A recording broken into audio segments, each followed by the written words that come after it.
Hello दोस्तों, आज के इस नए वीडियो में स्वागत है। फ्रेंड्स, आज के इस वीडियो में हम इन्वर्टर सर्किट्स के बारे में देखेंगे।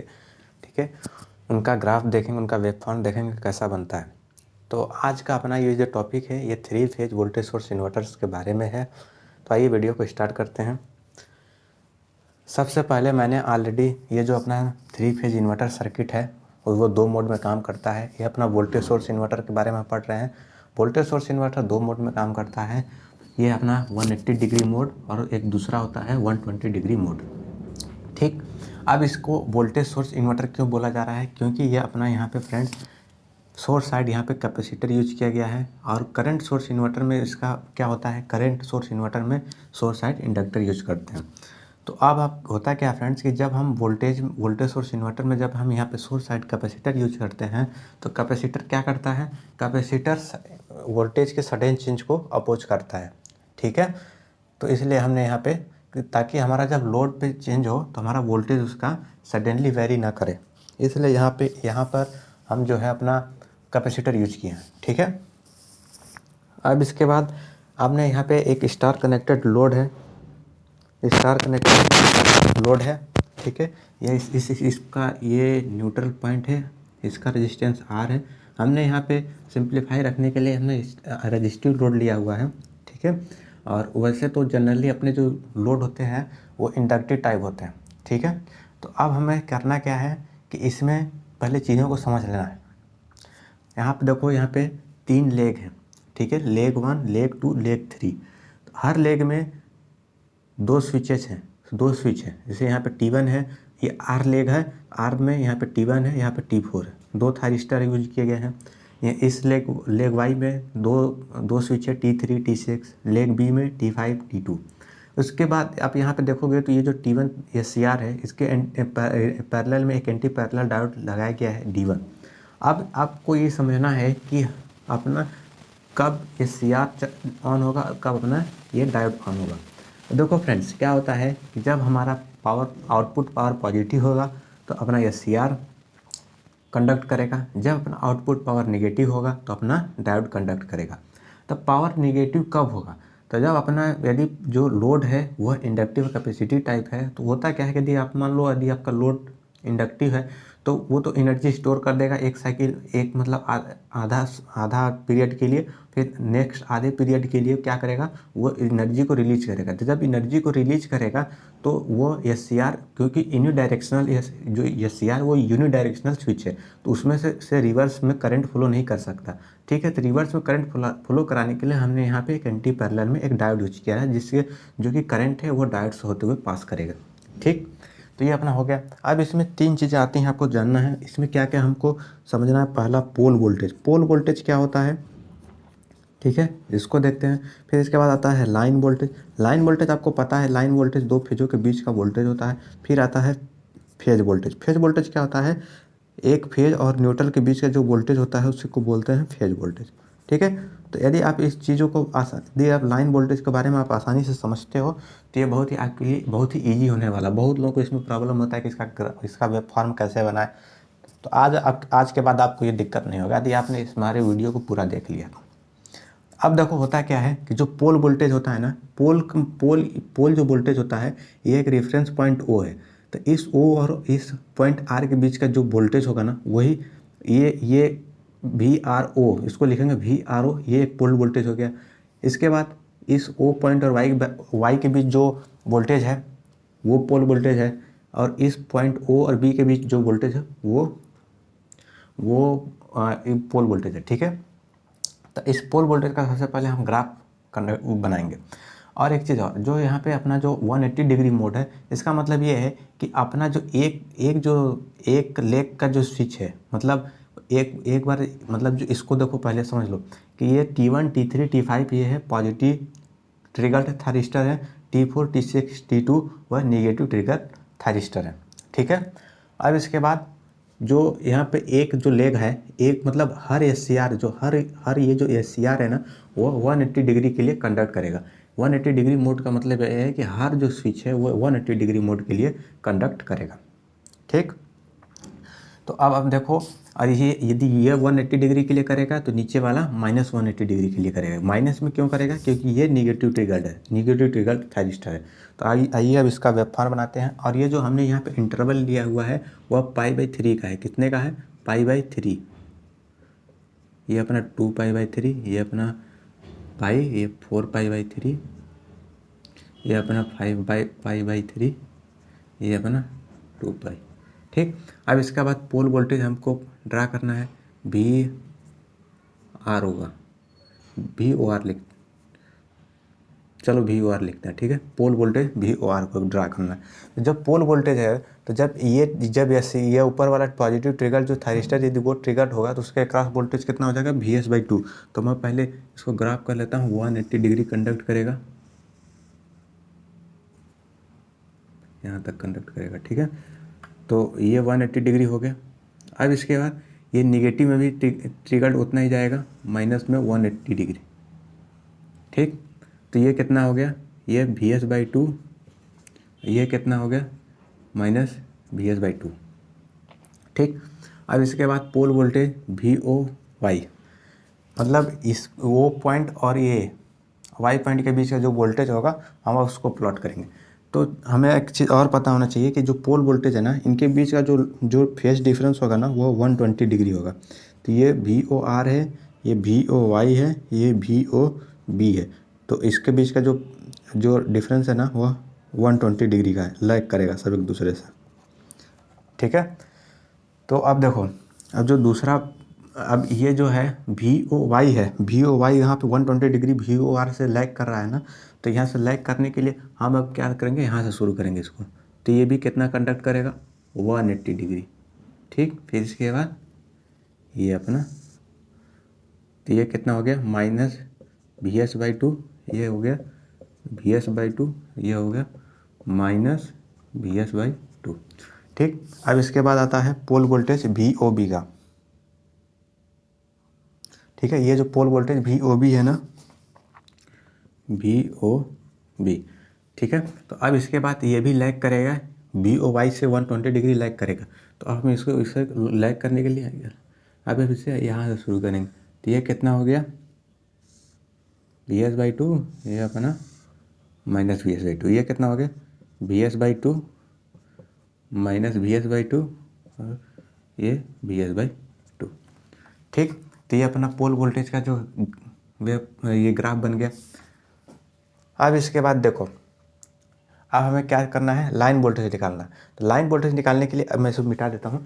जो लाइन वोल्टेज होता है, यदि आप दो पोल वोल्टेज को माइनस कर दोगे ना तो आपका लाइन वोल्टेज निकल कर आएगा। यही आपको मेन चीज़, यही आपको ध्यान रखना, याद रखना है कि जब आप दो पोल वोल्टेज को यदि माइनस करते हो, सब्ट्रैक्ट करते हो, तो आपका क्या निकल कर आता है? Line voltage. तो लाइन वोल्टेज का भी ग्राफ इसको देख लेते हैं कैसे बनेगा। तो सबसे पहले मैं इसका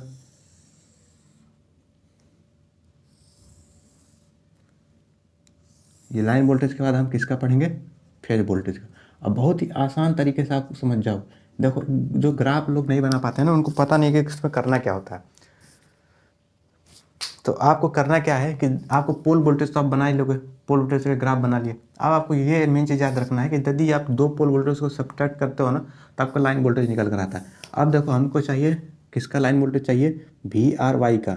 VRY, ये अपना किसका है? VYB। ये किसका है? VBR। ठीक है, तो अब इसको जैसे हमें VRY का लाइन वोल्टेज चाहिए ना, तो VRY इक्वल टू क्या हो जाएगा?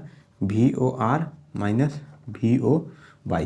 तो RY का लाइन वोल्टेज चाहिए ना, तो R और पोल वोल्टेज ये R और Y को माइनस कर दो।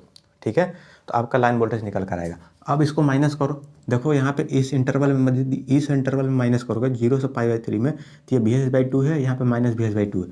तो माइनस सब जब सब्ट्रैक्ट करोगे तो क्या आ जाएगा? VS आ जाएगा। तो ये अपना VS हो गया। अब यहाँ पे भी देखो VS/2, यहाँ पे भी माइनस VS/2। तो सब्ट्रैक्ट करोगे तो क्या आ जाएगा? VS आ जाएगा। अब यहाँ पे देखो, यहाँ पे VS/2 है, यहाँ पे भी VS/2 है। तो प्लस प्लस में माइनस करोगे तो 0 हो जाएगा। तो ये अपना 0 हो गया। अब इसके बाद देखो, यहाँ पे माइनस VS/2, यहाँ पे माइनस VS/2। तो सब्ट्रैक्ट करोगे तो आंसर निगेटिव में आएगा। कितना आएगा? Minus VS। अब यहाँ पे देखो, यहाँ पे भी माइनस में है, यहाँ पे प्लस में है, तो सबसे सब्ट्रैक्ट करोगे दोनों को, minus B S by two, minus B S by two कितना आ जाएगा, माइनस बी एस आ जाएगा। अब यहाँ पे देखो ये माइनस में है और यहाँ पे भी माइनस है, माइनस में माइनस को minus B S by two और minus B S by two को सब्ट्रैक्ट करोगे तो कितना आ जाएगा, जीरो आ जाएगा। तो ये अपना जीरो हो गया। तो ये अपना लाइन वोल्टेज का वेवफॉर्म बन गया। अब आपको समझ में आ गया होगा कि जब हम दो पोल वोल्टेज को माइनस करेंगे तो अपना लाइन वोल्टेज आएगा। अब यहाँ पे वी और वी वाई बी का आपको चाहिए, तो वाई में से जो वाई वाला पोल वोल्टेज है में से वी वाले पोल वोल्टेज को माइनस कर दो तो आपका निकल जाएगा। अब हमें पता है कि लाइन वोल्टेज भी 120 डिग्री लैग करता है, तो यदि लैग करता है तो हमने देखो, हम तो सीधे माइनस करके भी आप निकालो के देख लो, वैसे ही आए वही ग्राफ आएगा। और यदि मुझे तो सीधे मतलब मैं तो याद कर लिया हूँ, याद कर लो कि आपका जो लाइन वोल्टेज होता है वो भी 120 डिग्री लैग करता है। तो ये वी वाई बी जो है ना वो वी आर वाई से 120 डिग्री लैग करेगा। लैग करने के लिए इसको कहाँ से शुरू करने का, ये 2π/3 से शुरू करे और 2π/3 से करेगा। और जो हर सबका लाइन वोल्टेज का जो ग्राफ पैटर्न है ना वो सेम रहेगा। तो ये भी जीरो यहाँ से तक के लिए जीरो कन्वर्ट करेगा, फिर यहाँ से ऐसे, ठीक है। तो ये कितना हो गया, ये वी एस, ये माइनस वी एस, ये वी एस, ठीक। अब आप देखो वी बी आर, जो वी बी आर है ना, बी में से ये जो है ना वी बी आर है ना, ये बी में से आर वाला पोल वोल्टेज माइनस कर दो तो आपका निकल कर आ जाएगा, ठीक है। तो अब या फिर वैसे याद करो, वैसे आप प्लॉट करो, या फिर आप याद कर लो कि लैग करता है। अभी तो एक तो बना ही के लिए ना, आर वाई का बना लिए, हमें पता है कि लैग करेगा V B R V Y B से। तो अब लैग करने के लिए हमें कहाँ शुरू करना पड़ेगा, हमें यहाँ से शुरू करना पड़ेगा। तो यहाँ से शुरू करेंगे,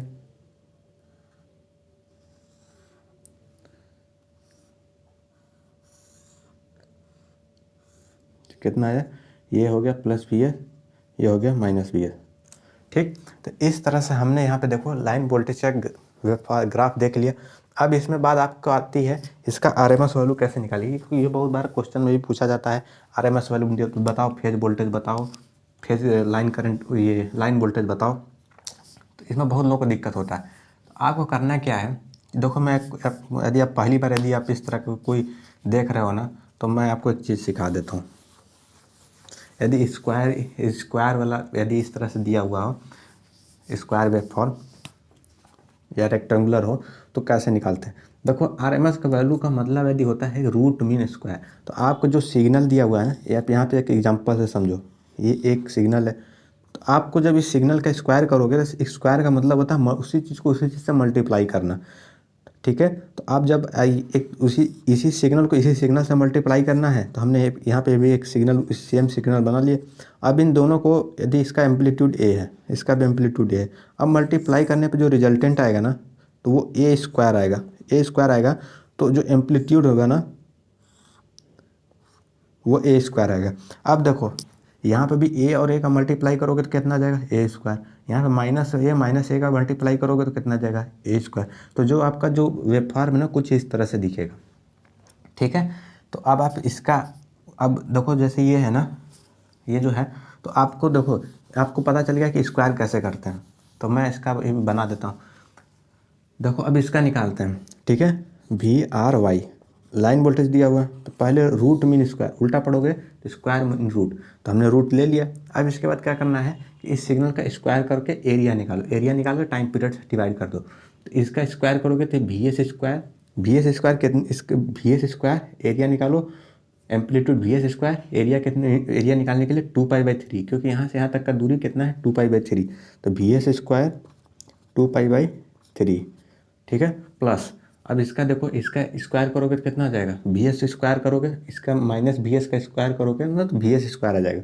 तो वी एस स्क्वायर कितना टाइम के लिए हुआ है, इसका डिस्टेंस कितना है, 2π/3। तो यहाँ पे 2π/3, टोटल टाइम कितना है, 2π। अब इसको और सॉल्व करो तो यहाँ पे कितना हो जाएगा, 4 वी एस स्क्वायर 4π, ये बाई इधर लिख दिया, अपॉन डिवाइडेड बाई 2π,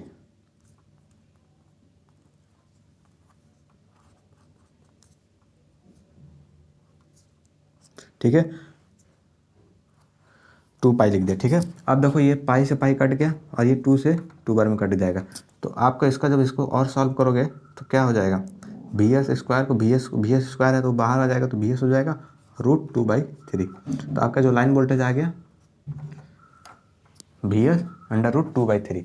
अब हमें पता है फेज वोल्टेज, देखो स्टार कनेक्शन में क्या होता है कि आपको फेज वोल्टेज निकालते हैं, ठीक है। इसके जो एक्रॉस है रजिस्टर के एक्रॉस फेज वोल्टेज आएगा, लाइन वोल्टेज नहीं आएगा। और डेल्टा में क्या होता है कि लाइन वोल्टेज और फेज वोल्टेज इक्वल होता है। आपको फेज वोल्टेज भी चाहिए, फेज वोल्टेज का फार्मूला क्या होता है, V phase equal to V L upon √3। तो अब इसको वी एल कितना है, वी एस √2/3 डिवाइडेड बाई √3। इसको सॉल्व करोगे तो कितना आ जाएगा, वी एस √2/3। तो इस तरह से आपको लाइन वोल्टेज और फेज वोल्टेज निकालना है, ठीक है। तो आपको ये बात समझ में आ गया होगा। अब इसके बाद हमें क्या करना है फ्रेंड्स, अब चलते हैं, ठीक है। इसके बाद इसका हार्मोनिक एनालिसिस भी करते हैं। तो इसको मैं मिटाता हूँ। देखो यदि आपका डेल्टा लोड है तो वहाँ पे लाइन वोल्टेज ही फेज वोल्टेज हो जाएगा, तो आपको, ठीक है, तो आप इसका ये फार्मूला यूज कर लेना। और यदि आपको फेज वोल्टेज स्टार कनेक्शन है तो वहाँ पे फेज वोल्टेज का जरूरत पड़ेगा, तो अंडर लाइन वोल्टेज में से √3 का डिवाइड कर देना, आ जाएगा आपका। अब इसके बाद इसका करना क्या है, हार्मोनिक एनालिसिस, ठीक है। तो हार्मोनिक एनालिसिस करने के लिए आपको सबसे पहले क्या पता होना चाहिए, ये देखो ये क्वासी स्क्वायर वेव है, ठीक है। तो क्वासी स्क्वायर वेव के लिए और इसका पल्स विड्थ कितना है, पल्स विड्थ होता है कि हर देखो लाइन वोल्टेज का जो पल्स विड्थ है ना वो कितना है 120 डिग्री, ठीक है। पल्स विड्थ 120 डिग्री है। इसके बाद आपको करना क्या है, इसका हार्मोनिक एनालिसिस करना है।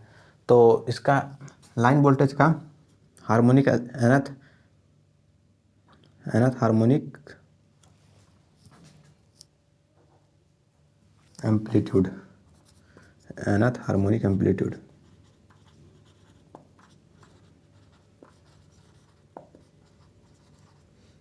तो Cn equal to 4 VS upon n pi sine N D. Pulse width कितना है, ND इक्वल टू 120 डिग्री। तो 2D पल्स विड्थ क्या होता है, 2D होता है, ठीक है।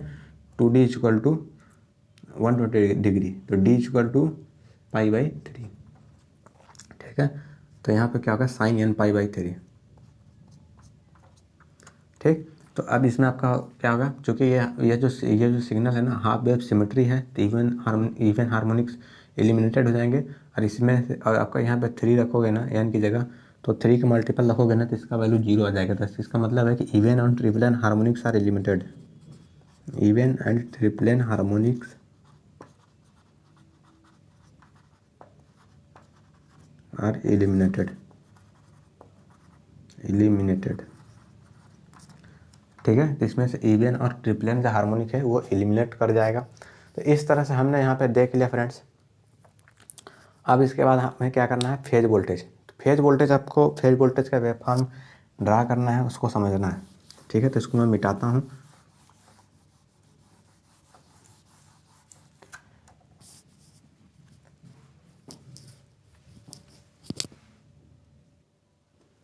फ्रेंड्स अब हमें क्या समझना है, इसका फेज वोल्टेज का वेवफॉर्म देखना है, ठीक है।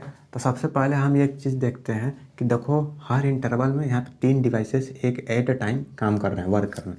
तो सबसे पहले यहाँ पे देखो यहाँ पे हर डिवाइस जो है वो मतलब हर इंटरवल में 3 डिवाइस वर्क कर रहे हैं। अब यहाँ पे देखो आर जो लेग है ना उसका ऊपर वाला लेग काम कर रहा है, तो यहाँ पे पोल वोल्टेज प्लस में है ना तो आर प्लस, यहाँ पे देखो वाई माइनस में है ना, पोल वोल्टेज माइनस में है तो माइनस, और यहाँ पे देखो बी प्लस में है तो बी प्लस, ठीक है। इस तरह से हर आर वाई बी। अब यहाँ पे आर में है तो प्लस, वाई है माइनस क्योंकि पोल वोल्टेज यहाँ पे माइनस है वाई का, और बी का भी माइनस है।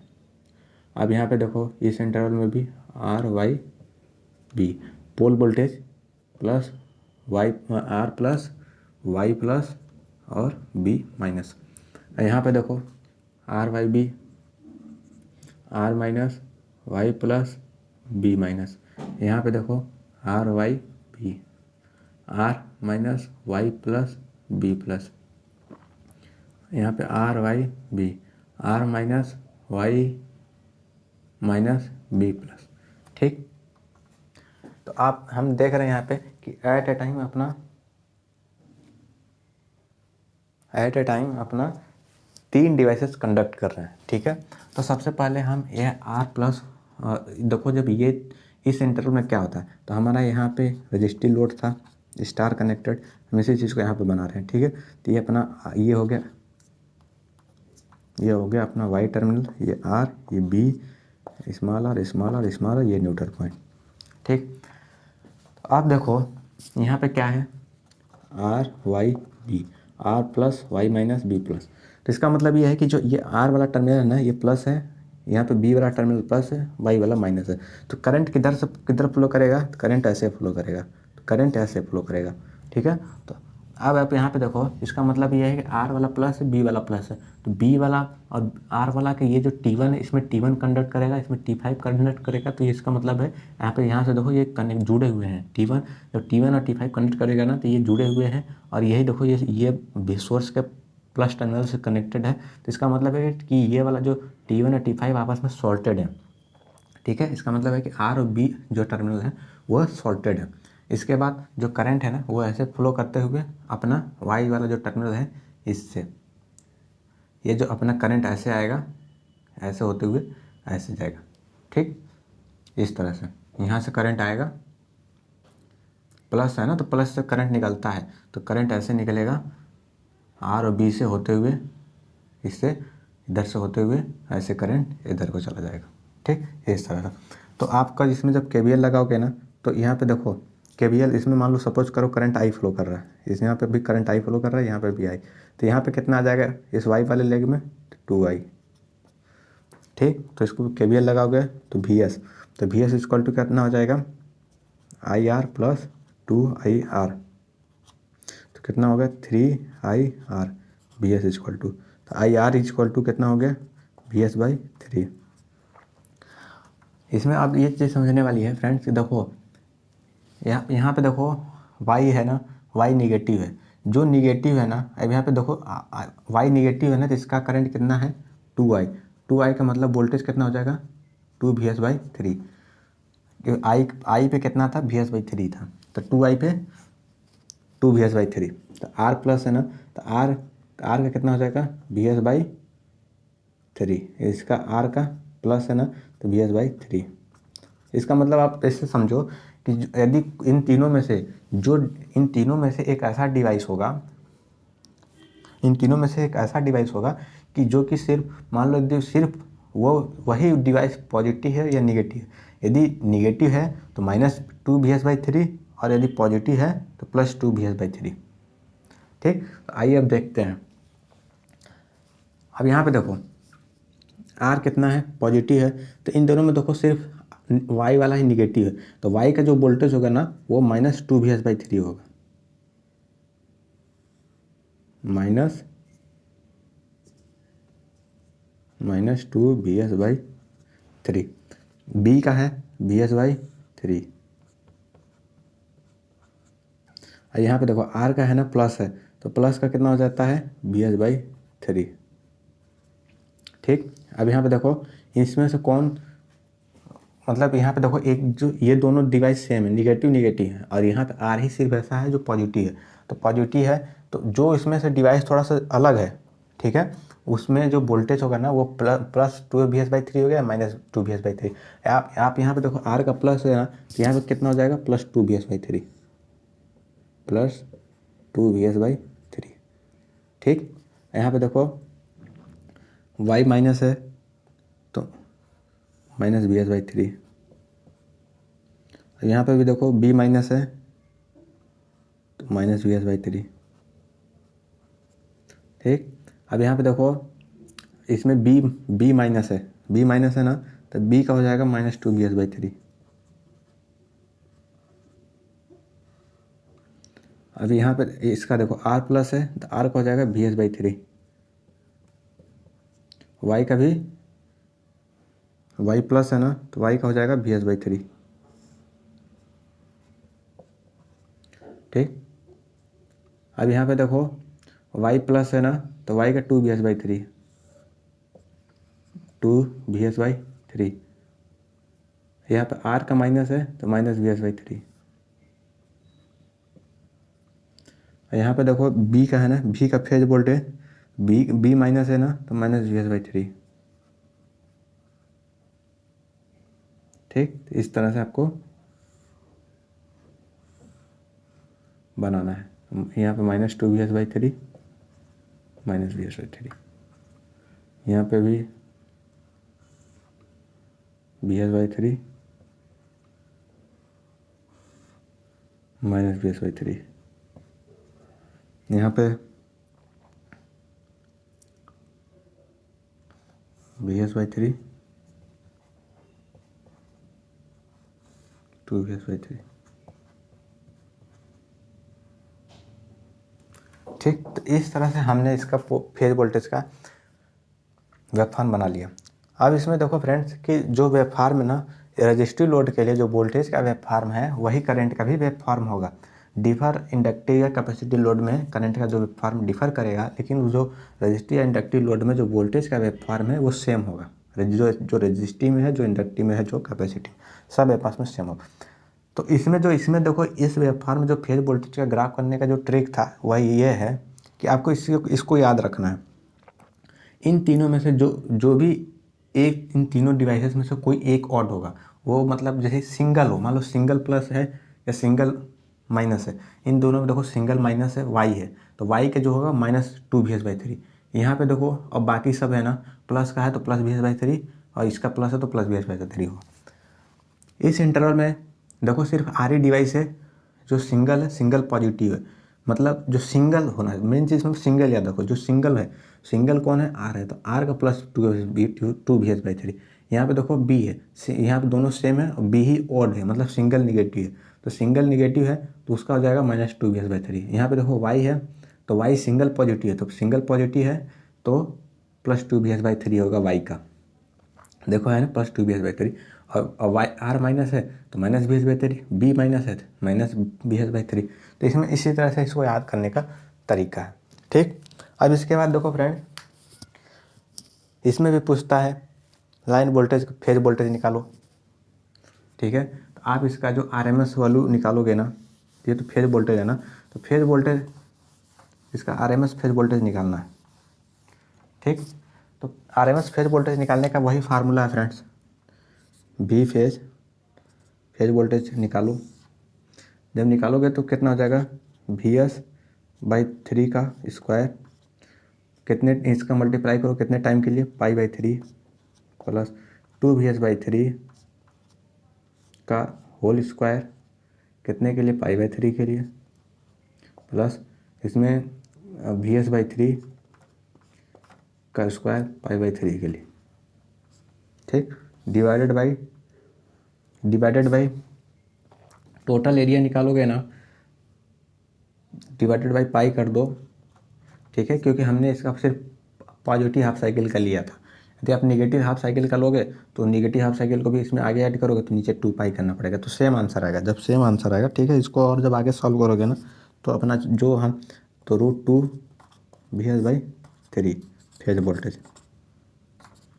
ठीक है, तो यही आप देखो फेज वोल्टेज हमें कहाँ चाहिए, स्टार में चाहिए फेज वोल्टेज, तो आपका ये फेज वोल्टेज निकल कर आ गया, फेज वोल्टेज निकल के आ गया। अब उसके बाद देखो, हाँ, जो हमने जो डेल्टा के जो लाइन वोल्टेज निकाला था, RMS लाइन वोल्टेज निकाला था ना, तो हमने उसको √3 से जब डिवाइड किया था लाइन वोल्टेज को, तो अपना सेम यही क्वेश्चन आया था, √2 VS/3।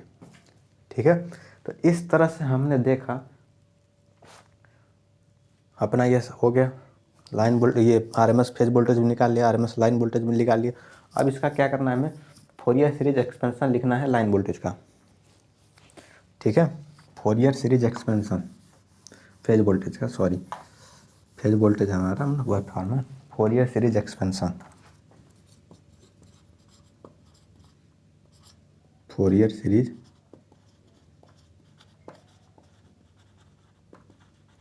Expansion of phase voltage. ठीक, फेज वोल्टेज का फोरियर सीरीज एक्सपेंशन निकालने के लिए इसका जो CN = 6 6x/n π sin nd होता है, ठीक है, फार्मूला जो है। तो यहाँ पे x है ना, वो इसमें से देखो x, ये x है, ये x है, ये 2bx है। यहाँ पे देखो x का दूना हो गया, bs/3 का दूना हो गया है ना, इसको ऐसे समझो।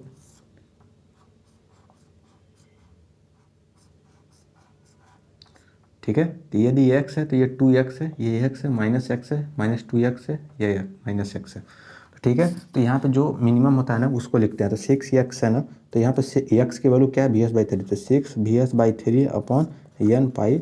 पल्स विड्थ कितना है, पल्स विड्थ है 180 डिग्री, तो 2d = 180 डिग्री। तो d = कितना हो जाएगा, 90 डिग्री। ठीक है, 90 डिग्री का मतलब π/2, ठीक। तो यहाँ पे sin π/2, sin n π/2, ठीक है। तो इसको और सॉल्व करोगे तो कितना हो जाएगा, 2vs/n π sin n π/2, ठीक। इसका जो अब इसमें से एक चीज़ पूछा जाता है कि ये चूँकि AC साइड आप निकालोगे तो इसका THD वैल्यू क्या आएगा। तो THD वैल्यू मैं डायरेक्ट बता देता हूँ। इसका THD वैल्यू 31% आता है और डिस्टॉर्शन फैक्टर क्या होता है, 3/π, ठीक। इसको मैं डायरेक्ट लिख दे रहा हूँ, डिस्टॉर्शन फैक्टर। जिसको डिस्टॉर्शन फैक्टर तो जी से डिनोट करते हैं, जिसकी वैल्यू हो जाएगा 3/π और THD इसमें निकल कर आएगा 31%। क्योंकि ये हाफ वेव सिमेट्रिक सिग्नल है तो इवन हार्मोनिक नहीं होगा और इसमें ट्रिप्लेन हार्मोनिक भी नहीं होगा, ठीक है। तो आज के फ्रेंड्स इस वीडियो में बस इतना है, मिलते हैं नेक्स्ट वीडियो में। उम्मीद है कि आपको वीडियो हमारा लेक्चर बहुत पसंद आया होगा। ये जो 180 डिग्री मोड का हमने बनाया है, इसके बाद 120 डिग्री मोड है, हम उसका भी जल्द लेकर आ रहे हैं, ठीक है। नेक्स्ट वीडियो हमारा 120 डिग्री मोड का ही होगा। तो हमारे चैनल पर नया तो लाइक, सब्सक्राइब, शेयर, कमेंट्स कर दो। मिलते हैं नेक्स्ट वीडियो में, तब तक के लिए गुड बाय, थैंक यू।